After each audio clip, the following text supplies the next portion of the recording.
बिस्मिल्लाहिर्रहमानिर्रहीम। Dear student अस्सलाम वालेकुम।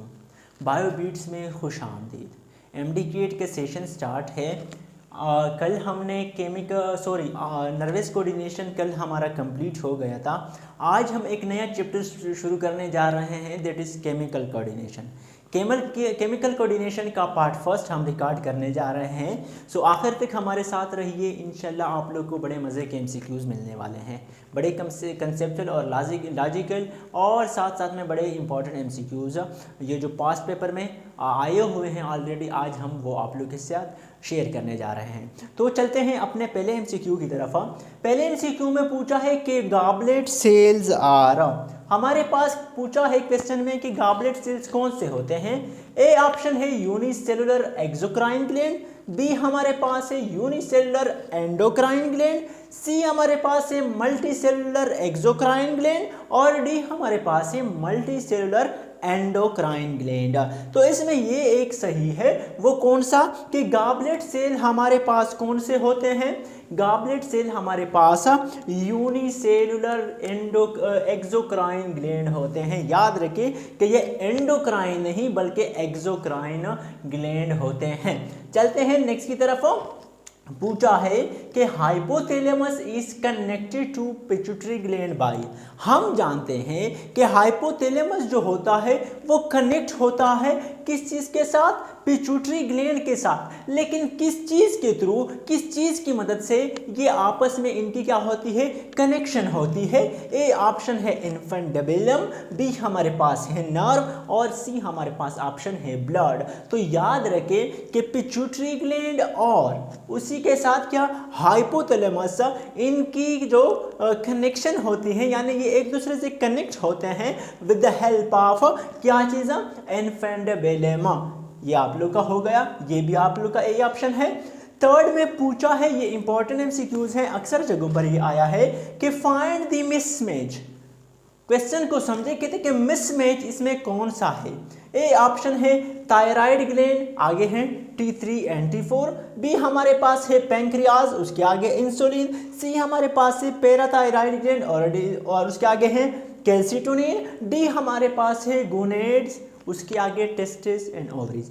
अब इनमें तीन चीज़ें सही है, एक गलत है। वो तीन चीज़ें कौन कौन सही है। आप लोग जानते हैं कि थायराइड ग्लैंड जो है हमारे पास वो क्या करते हैं, वो जो हम कहते हैं कि ये आयोडीन को स्टोरेज करता है, थायरॉक्सिन, वो दो हार्मोन प्रोड्यूस करता है, कौन सा, T3 एंड T4। ये आप लोग का सही है, ये ऑप्शन सही है। बी ऑप्शन में पैंक्रियाज, हाँ इंसुलिन जो होता है उनकी सिक्रीशन पैंक्रियाज करता है, ये भी आप लोग का सही है। फिर सी को छोड़े डी की तरफ आ जाए। गुनेड्स में हम ये देखते हैं कि क्या टेस्टिस क्या है और ओवरीज क्या है, ये गुनेड्स में आते हैं।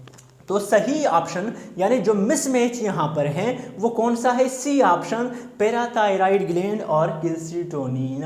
पैराथायराइड ग्लैंड जो एक हार्मोन ग्लैंड है हमारे पास, ये सिक्रेशन करता है किस चीज़ की, पैराथायराइड हार्मोन की, पैराथायराइड हार्मोन की सिक्रेशन करता है।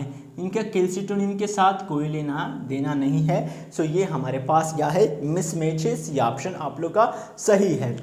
नेक्स्ट हमारे पास है the deficiency of which micronutrient causes goitre formation. हमारे पास जो गाइटर की फॉर्मेशन होती है ये कौन से माइक्रोन्यूट्रिएंट की वजह से होती है, यानी कौन से माइक्रोन्यूट्रिएंट की डेफिशिएंसी की वजह से हमारे पास क्या बनता है, गाइटर फॉर्मेशन हो जाता है। ए ऑप्शन है Fe यानी आयरन, बी हमारे पास जिंक, सी हमारे पास आयोडीन, डी हमारे पास सोडियम। तो याद रखिए कि ये जो गाइटर बनता है ये कौन से माइक्रोन्यूट्रिएंट की वजह से बनता है, जब आयोडीन में कमी आ जाती है तो उनकी वजह से गाइटर बनता है। सी ऑप्शन आप लोग का सही है। नेक्स्ट हमारे पास है इन मेल LH मतलब luteinizing hormone. In male luteinizing hormone is also known as, male में ल्यूटिनाइजिंग हार्मोन को दूसरा क्या नाम देते हैं या क्या कहते हैं। ए ऑप्शन है ACTH, बी हमारे पास है ICSH और सी हमारे पास है TRF और डी हमारे पास है MSH। सो ये आप लोग का जो बी ऑप्शन है ICSH, ये क्या है, इंटरस्टिशियल सेल्स स्टिमुलेटिंग हार्मोन भी ल्यूटिनाइजिंग हार्मोन को क्या कहते हैं, क्या, interstitial cell stimulating hormones which is also known as luteinizing hormone.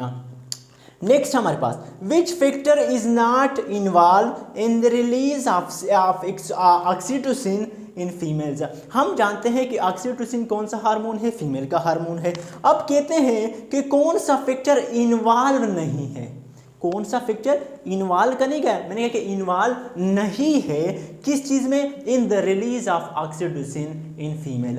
A option है स्ट्रेचिंग ऑफ यूट्रस, बी हमारे पास है स्ट्रेचिंग ऑफ सर्विक्स, सी हमारे पास है low level of testosterone, D हमारे पास है लो लेवल ऑफ प्रोजेस्टेरोन। तो अब तीन चीज़ें इनमें होती है, एक नहीं होती।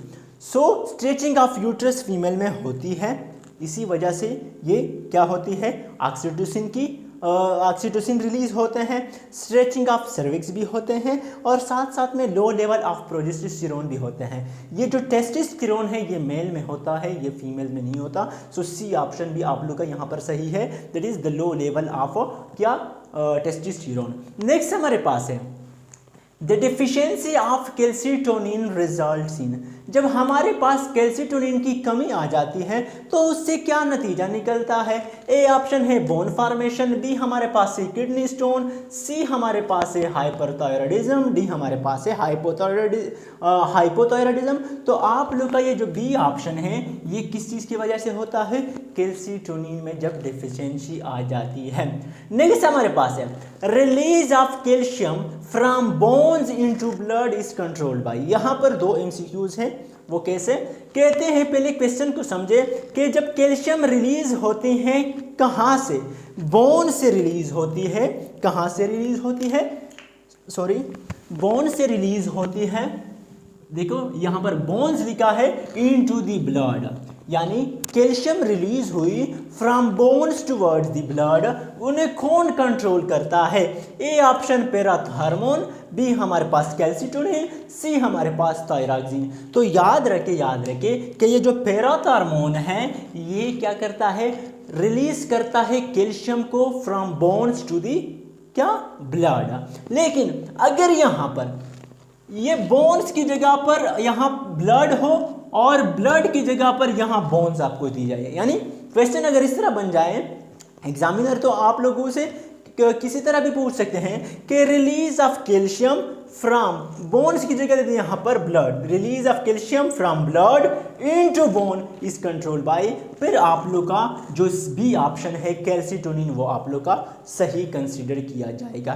तो दो एमसीक्यूज आप लोग के हो गए। और थायरॉक्सिन तो क्या है, वो तो थायराइड ग्लैंड की जब सिक्रीशन करता है T3 और T4 हार्मोन की, सही है। नेक्स्ट हमारे पास तीन एमसीक्यूज है यहाँ पर। इंसुलिन इज प्रोड्यूस्ड बाय, आप लोग जानते हैं कि इंसुलिन की प्रोडक्शन कौन करता है। ए ऑप्शन है अल्फा सेल, बी हमारे पास है बीटा सेल, सी हमारे पास है क्या, गेमा सेल। तो याद रखिए कि जो इंसुलिन की प्रोडक्शन करता है वो कौन करता है, वो बीटा सेल करता है।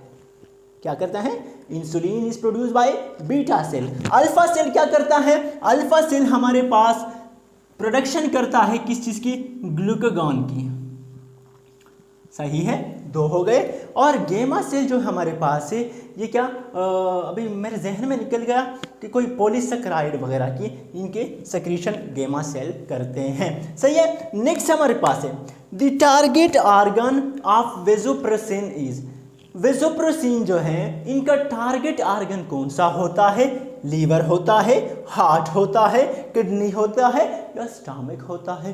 तो याद रखिए कि जो टारगेट ऑर्गन है वेसोप्रेसिन की वो हमारे पास सी है, यानी क्या है, किडनी है। नेक्स्ट हमारे पास है chemically hormones are proteins, amino acids, polypeptides are.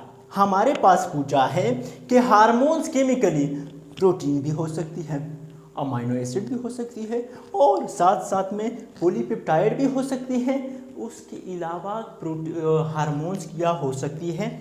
A option fat, B हमारे पास लिपिड, सी हमारे पास स्टेरॉइड, डी हमारे पास कार्बोहाइड्रेट। तो याद रखें कि ये जो हार्मोन्स हैं केमिकली, ये हमारे पास प्रोटीन भी हो सकती है, साथ साथ में अमाइनो एसिड भी हो सकती है, पॉलीपेप्टाइड भी हो सकती हैं, और सी ऑप्शन पे तुक्का लगाओ कि स्टेरॉइड भी होते हैं। ये चार चीज़ें ना नोट करें, प्रोटीन भी हो सकते हैं, अमाइनो एसिड भी हो सकते हैं, स्टेरॉइड भी हो सकते हैं और पॉलीपेप्टाइड भी हो सकते हैं। नेक्स्ट हमारे पास है testosterone, progesterone and estrogen are hormones of. तीनों हमारे पास क्या है, हार्मोन्स हैं। टेस्टोस्टेरोन मेल हार्मोन है, जो प्रोजेस्टेरोन और एस्ट्रोजन है ये हमारे पास फीमेल हार्मोन होते हैं। ये कहते हैं कि कौन से हार्मोन्स हैं। ए ऑप्शन है स्टेरॉइड नेचर है, अमाइनो एसिड इन नेचर है, प्रोटीन इन नेचर है, या पॉलीपेप्टाइड इन नेचर है। तो याद रखिए कि जो टेस्टोस्टेरोन है, एस्ट्रोजन है, प्रोजेस्टेरोन है, ये सारे के सारे हमारे पास क्या हैं, ये स्टेरॉइड इन नेचर होते हैं। तो ये था आज का लेक्चर। इंशाल्लाह नेक्स्ट लेक्चर आप लोग को कल तक मिल जाएगा, जो पार्ट 2 है हमारे पास केमिकल कोऑर्डिनेशन का। आज मैं थोड़ी जल्दी भी कर रहा हूँ क्योंकि ऑलरेडी मेरे क्लास वाले वेट कर रहे हैं। सो इंशाल्लाह नेक्स्ट जो वो होगा उसमें हम और भी कंसेप्चुअल और जो मज़े के MCQs हैं वो इंशाल्लाह करेंगे। तब तक के लिए अगर आप लोग को ये वीडियो अच्छी लगी हो तो लाइक कर दें, चैनल पर नए आए हैं तो सब्सक्राइब कर दें और बेल आइकन को मस्ट प्रेस करें ताकि आने वाली वीडियोस आप लोगों तक ईजिली पहुंच सके। खुश रहिए, हंसते रहिए, मुस्कुराते रहिए और मुझे अपनी दुआओं में याद करते रहिए। अल्लाह हाफिज़।